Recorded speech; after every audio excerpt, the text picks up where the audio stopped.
Hello everyone, my name is Desmond Stevens and I'm a faculty member in the Department of Mathematics at Florida A&M University. And in this video I want to talk to you about what a limit is, and we're going to look at this from an introductory perspective. So first, some kind of basic definition. So a limit refers to the behavior of a function as you approach a particular x value from the left and the right. And we'll note here that the function's behavior must be the same from the left and the right for a limit to exist.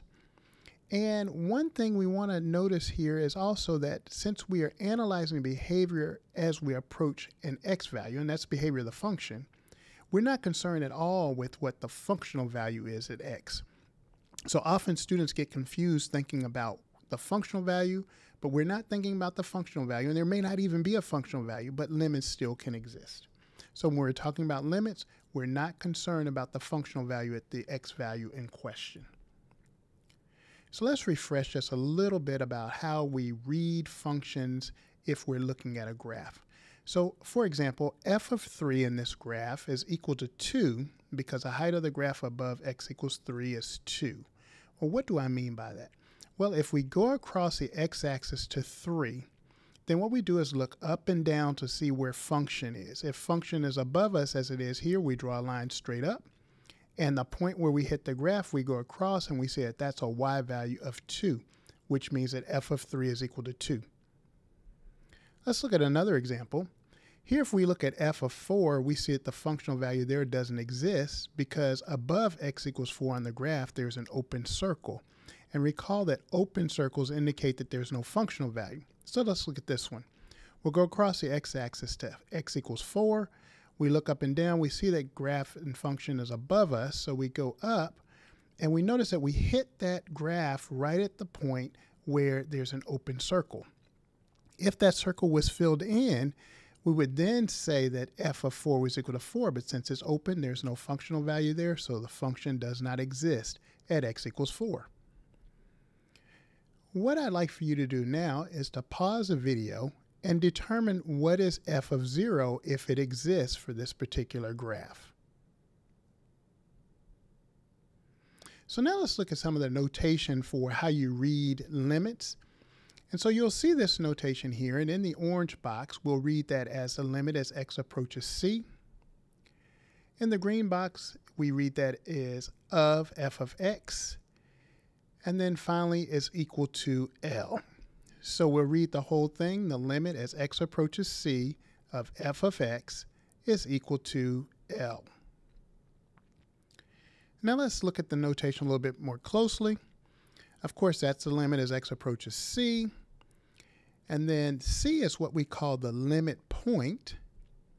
And then L is what we call the limit. So now let's consider a left-hand limit. Notice that the only difference in our notation is that at the c there's a superscript, which is a minus sign.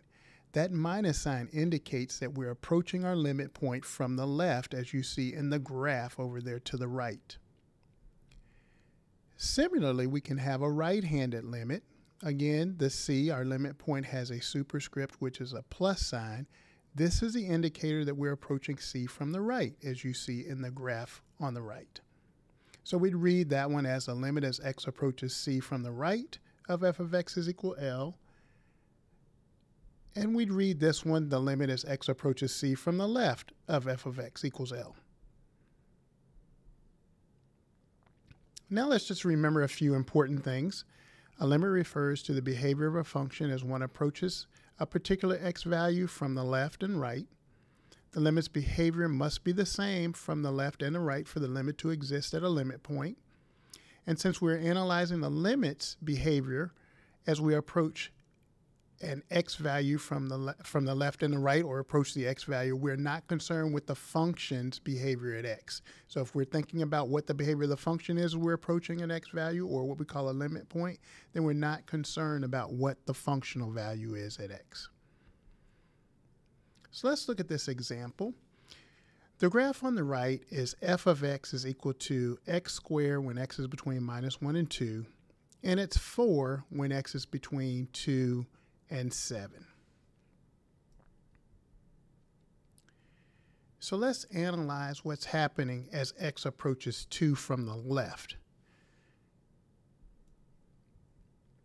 We approach 2 from the left on the x-axis. We go up and we see that the y values are getting closer and closer to the height 4. What about as x approaches 2 from the right? Well, we approach 2 from the right-hand side. We go up to the graph, which happens to be a horizontal line, and it's fixed at 4.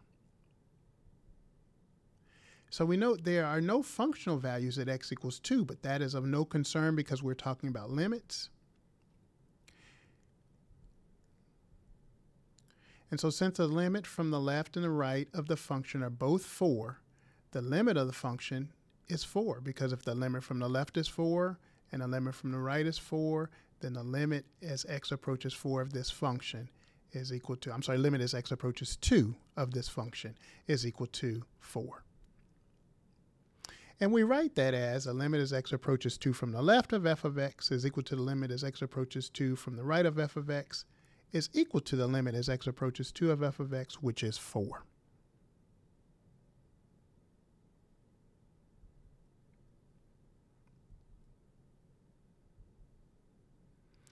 Now, I'd like for you to try this problem.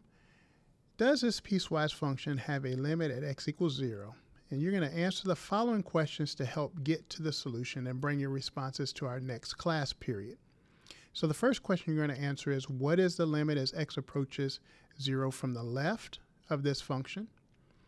What is the limit as x approaches 0 from the right of this function? Question 3, what is the limit as x approaches 0 of this function, if it exists? And then in question 4, I want you to explain how you determine if the function did or did not have a limit. Question 5, what's the functional value at 0?